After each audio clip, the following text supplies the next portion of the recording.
اچھا، جو بلڈنگیں جو اس وقت دنیا میں جو ہے سب سے زیادہ جو پیسہ ہے وہ ریئل اسٹیٹ کے اندر ہے. تو میں نے ریئل اسٹیٹ کے حوالے سے میں نے تھوڑی سی الگ سے تفصیل لکھ دی تھی کہ دیر از نو زکات پیبل فار ونز ہوم، کیونکہ آپ جہاں پہ رہتے ہیں اس پہ کوئی زکات نہیں ہے، کیونکہ پرسنل ایسٹ پہ نبی کریم صلی اللہ علیہ وسلم کی حدیث ہے کہ جی آپ کے اونٹ کی اور پہ جو ہے وہ زکات نہیں ہے جو پرسنل یوز کے اندر ہے، کیونکہ یہ نیسیسٹی ہے اور یہ کوئی سورس نہیں ہے جنریٹنگ انکم. شروع میں یاد ہے میں نے آپ کو بتایا تھا کہ زکات جو ہے وہ گروتھ کے لیے ہے، جس سے گروتھ ہوگی اس پہ زکات ہے. اور اسی حوالے سے میں نے آپ کو بتایا تھا کہ جو خواتین کے جو زیور پہنے ہوئے ہوتی ہیں روزانہ کے، اس پہ بھی کچھ علماء کا خیال ہے کہ یہ گروتھ کے لیے نہیں ہوتے، تو حنفیوں کے علاوہ لوگوں کا خیال ہے کہ وہ زکات سے ایگزمپٹ ہوتے ہیں. تو یہ اسی ویو کے حوالے سے ہیں. تو یہ جو مکان آپ جس میں آپ رہ رہے ہیں اس پہ کلیئر بات ہے کوئی زکات نہیں ہے. اچھا، زکات is not payable on agriculture land. Agriculture land اس پہ زکات نہیں ہے، اس لیے کہ اس کی پروڈیوس پہ زکات ہے. ہم نے دیکھا عشر ہے 5 یا 10%. Zakat is not payable on building where you conduct your business, whether it is shop, a factory or an office space. یہاں پہ آپ آفس اپنا کام کر رہے ہیں، اپنے بزنس کر رہے ہیں، وہاں پہ بھی کیونکہ بزنس کے اوپر الگ سے زکات دی ہوئی ہے تو اس بلڈنگ پہ بھی زکات نہیں ہے. اچھا، land plot building for reselling, if the land is for resale, اگر وہ ری سیلنگ کے لیے ہے، مال تجارت ہے، تو اس پہ تو ہم نے دیکھا کہ مال تجارت 2.5% ہے.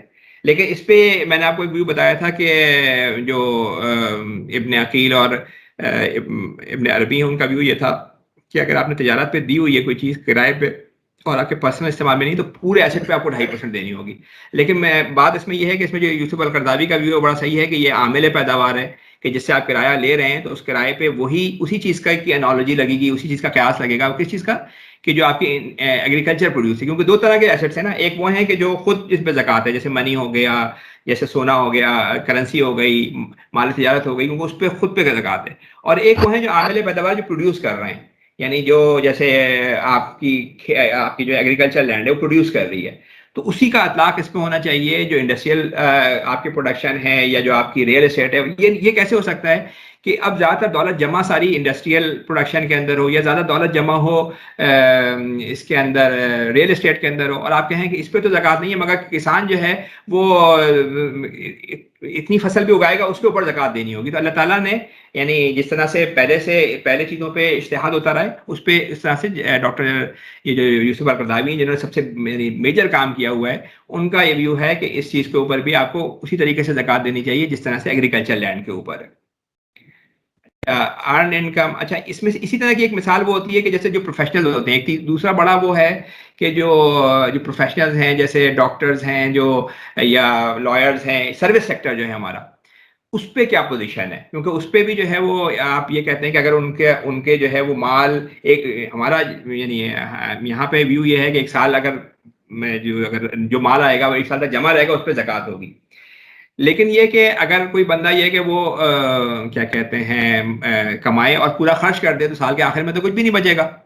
تو بات یہ ہے کہ ان پہ بھی تو حق ہے. جو قرآن کے ٹیکس ہے وہ تو جنرل ہے، جو مال تو میں نے کمایا اس پہ حق ہے. تو اس کے لحاظ سے بھی یہ بھی میں آپ یوسف قرضاوی کا بھی اس میں دے رہا ہوں کہ وہ پہلے تو انہوں نے ایک مثال دی کہ عمر بن عبدالعزیز جو بڑے مشہور خلیفہ تھے، وہ یہ کرتے تھے کہ جب بھی کسی کو ریمونریشن دیتے تھے اسی میں سے وہ زکات لے لیا کرتے تھے. جیسے اب آج کل ہم کہتے ہیں ڈیڈکشن ایٹ سورس کی بات، تو اس طرح سے لے لیا کرتے. تو یہ جو بات ہے کہ 1 سال والی بات، یہ ہر جگہ پہ اپلیکیبل نہیں رہی ہے.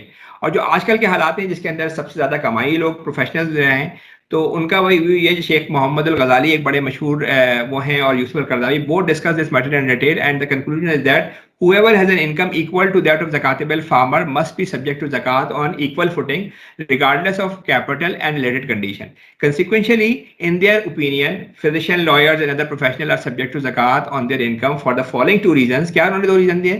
پہلا ریزن یہ بتایا کہ firstly the general tax، جو قرآن کی آیت ہے کہ O you who believe give of the good things which you have earned. یہاں یہ کلیئر بات کی جا رہی ہے کہ جو تم ارن کر رہے ہو اس سے کماؤ. اور اسی بیسس کے اوپر آپ دیکھیں مال تجارت کے اوپر یعنی تجارت اس پہ کنسنسس ہوا کہ اس کے اوپر کیا کہتے ہیں اس کے اوپر زکات ہے. Secondly it is beyond imagination to assume that Islam may impose zakat on a poor farmer and exempt a physician whose daily income may equal that of the farmer of 1 full year. یعنی یہ کیسے ہو سکتا ہے کہ physician جس کی ایک دن کی انکم سال کے برابر وہ ہو پور فارمر کے، اس پہ تو آپ کہہ رہے ہیں کہ زکات ہے، اس پہ نہیں ہے. تو اس پہ اجتہاد کی ضرورت ہے. اصل مسئلہ ہے کہ مسلمانوں نے 800-900 سال جب سے یہ جو ہمارے جو اس سے اجتہاد نہیں ہو رہا ہے، جو نئے ایسٹس آ رہے ہیں تو ان کا ان چیزوں پہ ویو ہے جو آج کل جو میں نے بتایا کہ 3 میجر ہیں. ایک تو آپ کے انڈسٹریل پروڈکشن ہے، اس پہ انہوں نے بات کی، ایک ریئل اسٹیٹ ہے، اور تیسرا جو سب سے بڑا وہ ہے وہ سروس سیکٹر ہے.